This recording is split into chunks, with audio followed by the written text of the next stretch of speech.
Welcome to the Working Women's Channel. My name is Clara Capano, and we're going to share the real secrets to success. Come on in.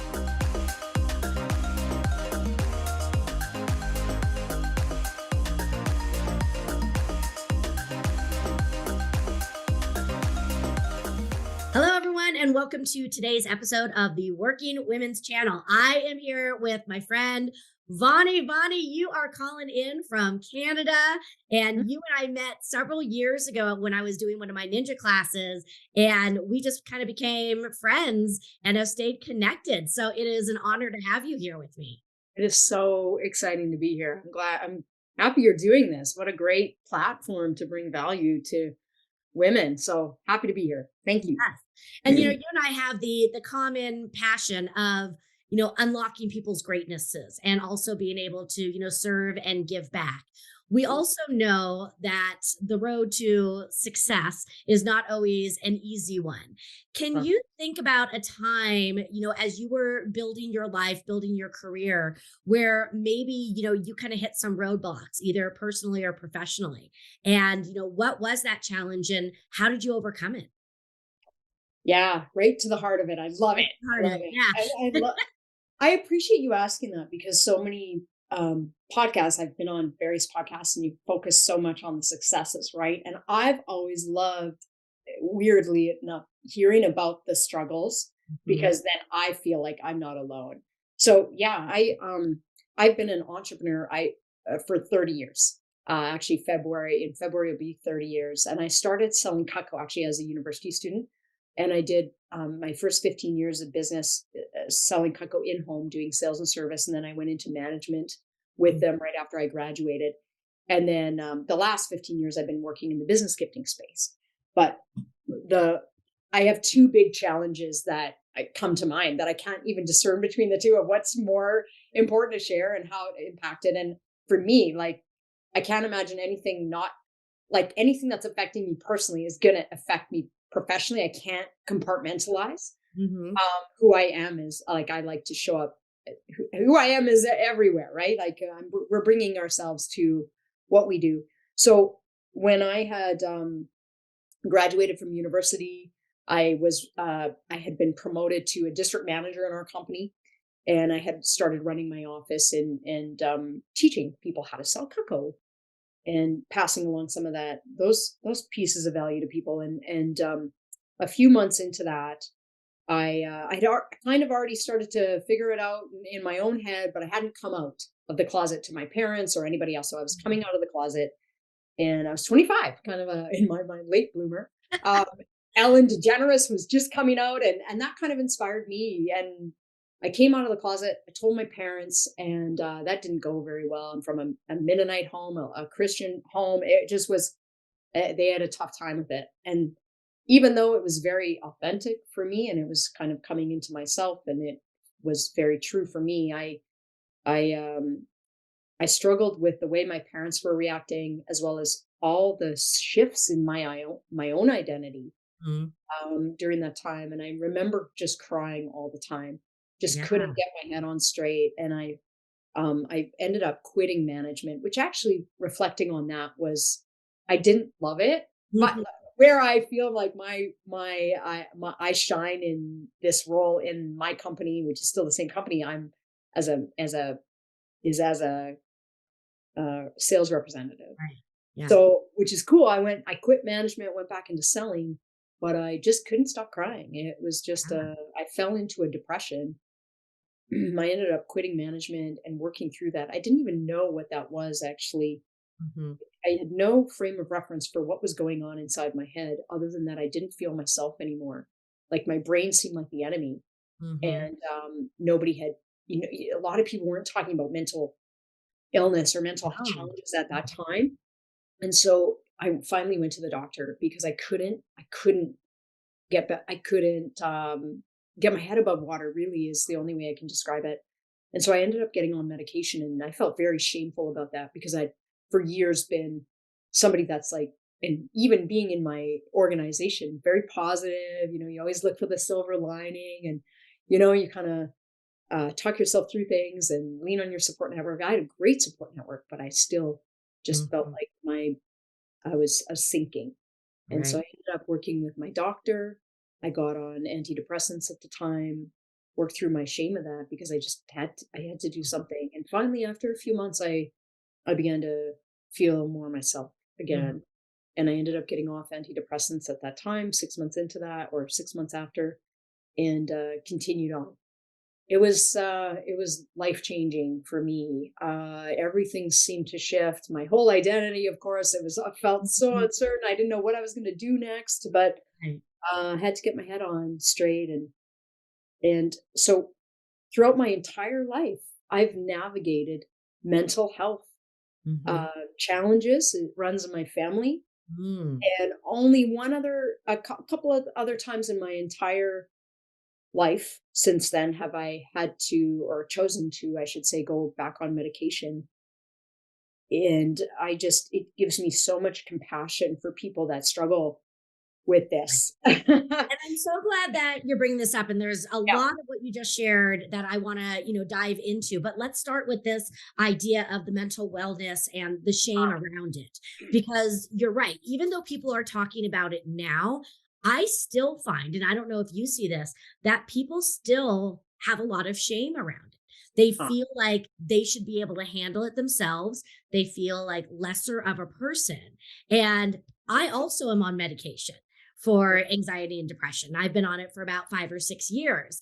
And I went through the same thing. But, when you're walking around, again, not feeling like yourself, if this is something that can help you, again, we want people to be well.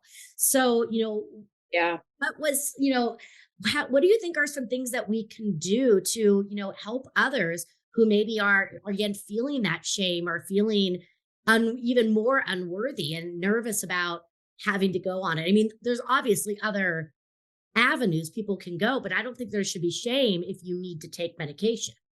Yeah, the place I go with it, my wife is amazing for this because, I'm 10 years married now. And obviously, that's such a happy ending from what I just talked about, a happy ending, but a happy, from Yes. coming out and now I'm married 10 years and celebrating that. And my wife is the best at this. She's like, you know what, if you had a broken leg or if you have a headache, you're going to, maybe you'll get a massage or whatever, but maybe you'll take an Advil, maybe you'll do both. But, you know, these are we're only just beginning to understand, I think, some of the brain health.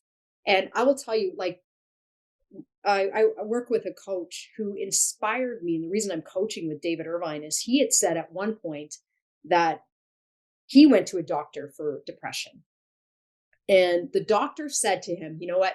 I'm going to paraphrase this, and I'm probably going to butcher it, but the doctor said to him at the time, he's like, "I wish everybody had to deal with some level of a chronic or illness or something like this in their life, because what happens is, in some way, although I wouldn't wish this on everybody myself, but it's made me Mhm. somebody that has had to build structures into my life where I have really positive routines. Mhm. Like, I work out almost every day.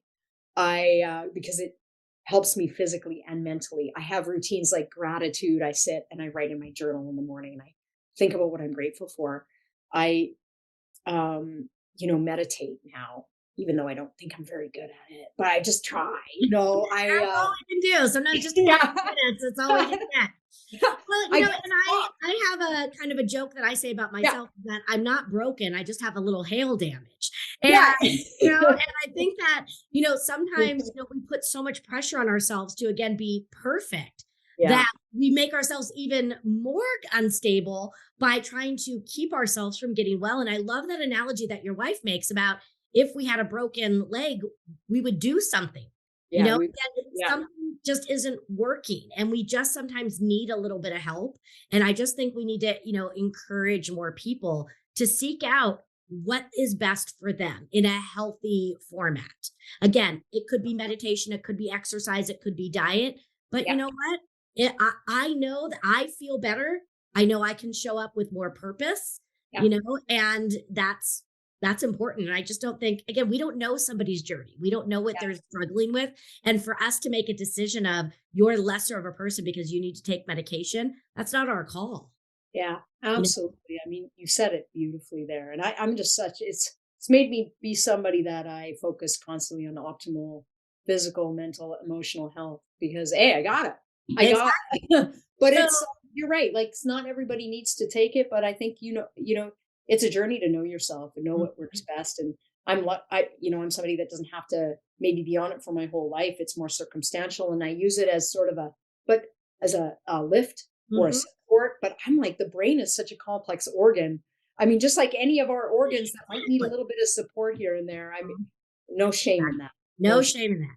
So now Yeah. I want to go back to what you first started the conversation with, and coming out and going through all of that, because obviously there is a large process to that. And I am one so grateful and so proud of you for doing that, because everybody deserves to live their authentic life. And I also am sad as to how challenging it was, with your family. I think that whether it's somebody looking to come out, it could be somebody looking to get divorced, somebody Right. who doesn't want to marry the person their parents want them to marry, don't want to go and get the degree that their parents want them to.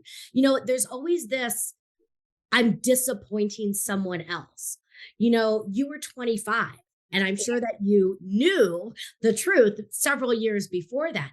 How did you get to that process so that if somebody out there is struggling with living in their authenticity and standing up for what they truly know they need, what are some thoughts you have to help people overcome that fear and lean into their truth, even though it might be hard? Yeah. So such a great question. I think for me, I suspected things and they were in there. But I don't know. You know where I go with that is that when it's the time. Like these things are massive, massive things, right? To divorce or choose to, I've had a 5-year relationship once that I just knew I kept, this is almost a different kind of story, but it was a big, big thing to make a step to leave that relationship. Even though I knew it wasn't working, Hmm. but such a big part of me was like, I'm afraid to be without this person. I love this person, and maybe we can make it work, right? And you just don't want to, it's scary to make those big changes, right? But it's interesting that same with coming out of the closet or anything big change that I've had to go through or gone through. There's been this process for sure. Um, and then one day I just need to do it. I Hmm. just need to just do it. And I remember it was this random Tuesday. And I tried for so long to make it work. And I was just driving along. And I'm like, you know what? Today's the day. I need to let go of this relationship. Hmm. And I ended up breaking up with my girlfriend at the time of 5 years. We are the best of friends now. And I'm married for 10. I'm with the person that, it's sometimes just hard to, you know what you need to do. Hmm. Or maybe you aren't quite 100% aware, but once you know what you need to do, just have the grace to just let yourself take the time you need to take to before you make those moves because they can be really, really big. And just to, I guess, authenticity for me has always been my highest value. So Right. once I've known something, and I don't always know right away, but once I know something, it's almost like I can't not. Hmm. Can't not do the thing that will be leaning into my true self, if that makes sense. And I think a lot of people probably are in that boat once you know you're going to make that move. Hmm. And also, I would say along that, grab everybody you can to be a safe space for you, grab a Yes. support network. We all don't, I'm privileged. I am so lucky, and you probably are too, Clara, where we have people in our lives that are incredible that way. And yeah, it can be tougher to make those choices that lead you to your authentic self or in if you don't have those support networks. So even if just therapy or like get a great person in your corner or talk to your friends and practice on people that are going to be a But safe space again, first. you have to Yeah. surround yourself with love, because Yeah. You do. when you're in it, you need those people around you to show you that, you're still accepted, you're still loved, and that you're not alone. Because I think so many times, we may lose some of those other relationships that we have. It could be permanent, it could just be for the time being. But, Yeah. sometimes again, like you mentioned with your, partner you were with for 5 years, when you ended that relationship, you didn't end the friendship. No. That was still Yeah. there. You just ended that specific chapter. And so I guess, again, being open to what the new future can hold to you. It doesn't have to, just because you sever something, it doesn't mean it's an ending for something. That's true. That's true. It does, there's that saying of, you got to sometimes start walking down the hallway to see the open doors. Mm. But they are there. They're open. It's just sometimes you got to take those little steps. And I think, like, having people in your corner, whoever you might open up to, but start speaking. I think that shame lives in secrecy, Mm. or to ourselves and others. Like Brené Brown talks about shining the light on shame, because it cannot live in the light. And so I think if if you're struggling with something that is true to you, but you're secretive, or like you're not kind of, try to find safe spaces where you can talk it through and speak Mhm. it into existence. It doesn't mean you have to necessarily, maybe you'll find out that that's actually not the Right. path, but at least it's not living in some sort of silence in your head, or secret Mhm. in your head that you're just going back and forth with over time. And I Definitely. remember, I'll tell you this. I remember struggling with the am I gay, am I not, before I came out to my parents. And I remember driving out onto a gravel road. I'm from a small town. I went out to visit my parents for one weekend because I always came home on the weekends.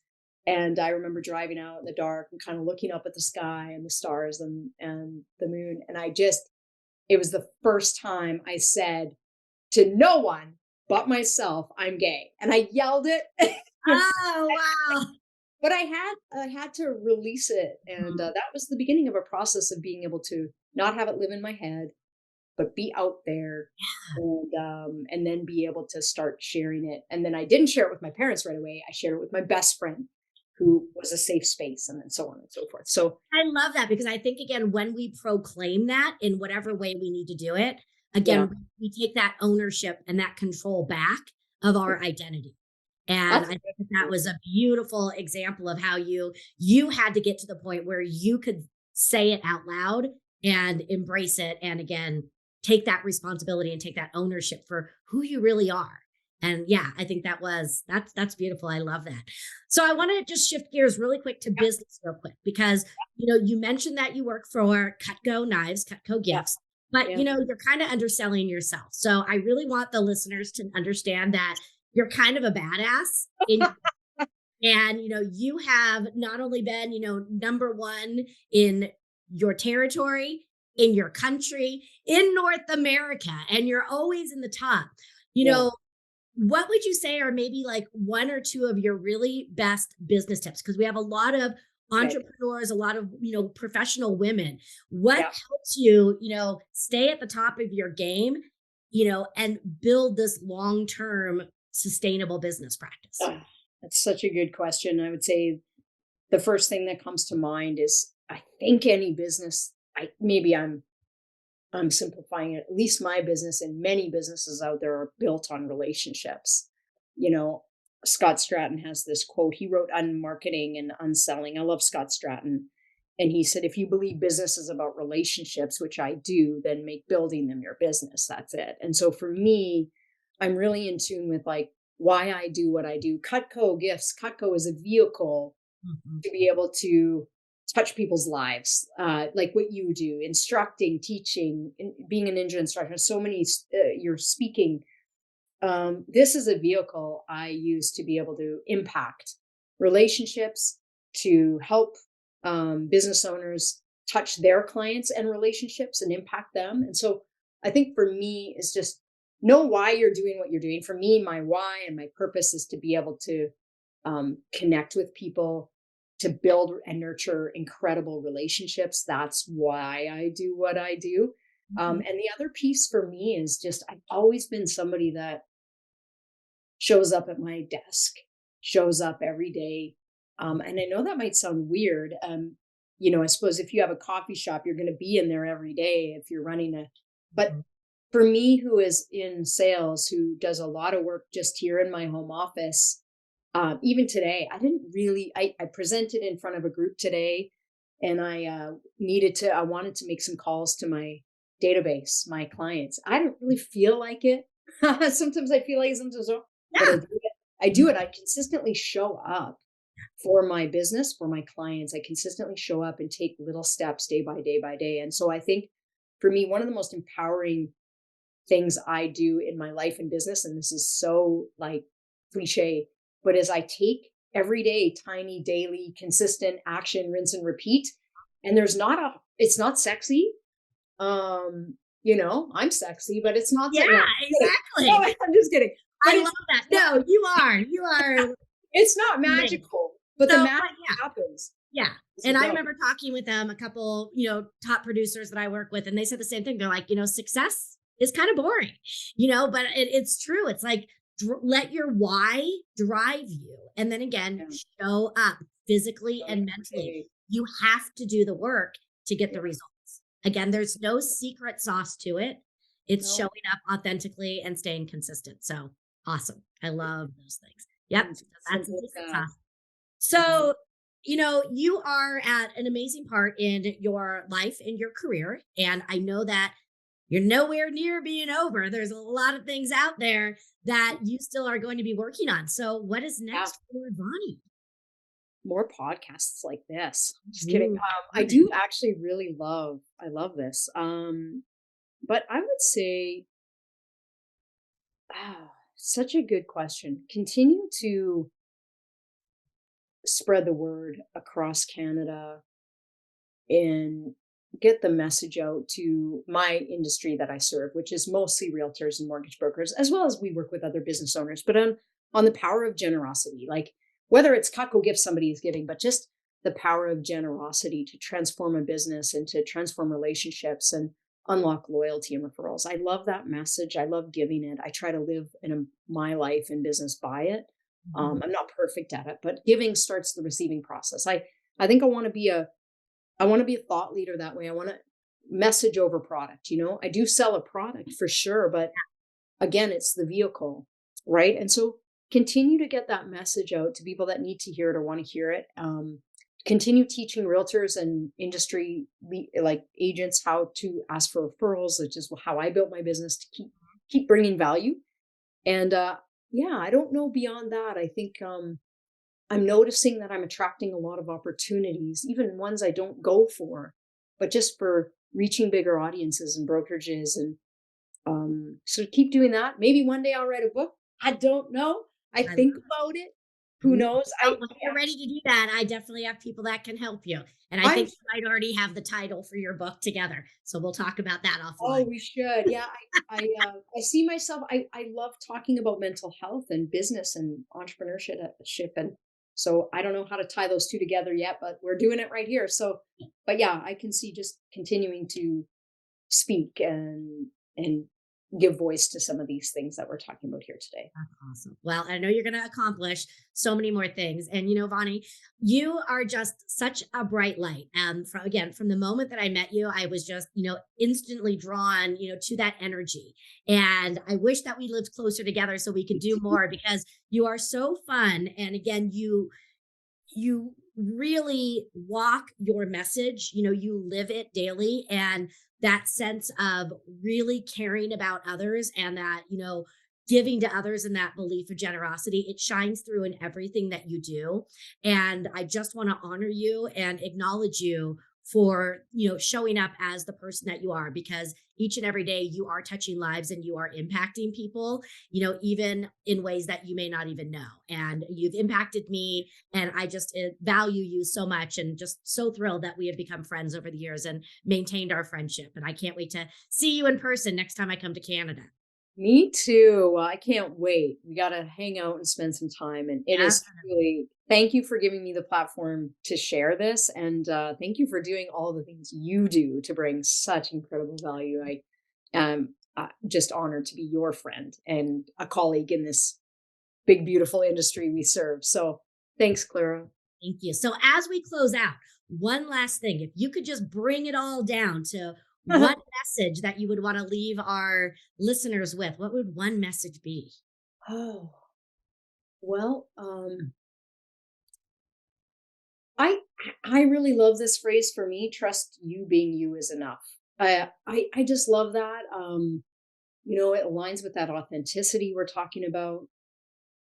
You know, so many of us women, especially, we do try to give our best out there every day, and I think I'm coming to a place in my life that however I'm showing up, as long as I'm being me and I'm in service out there and bringing value, I'm enough. Like trust you being you is enough. And you know, Mhm. your best, whether it's 8 out of 10 in a day, 6 out of 10 in a day, or 10 out of Exactly. 10 in a day, is always enough. That's It's true. I always love enough. it. Yeah. Yeah. You you alone. We are all enough the way that we are. So I love that. Well, Bonnie, thanks so much for being here. I'm going to put all of your contact information in the show notes, but real quick, is there one platform where is the best place for people to find you? That's a great question.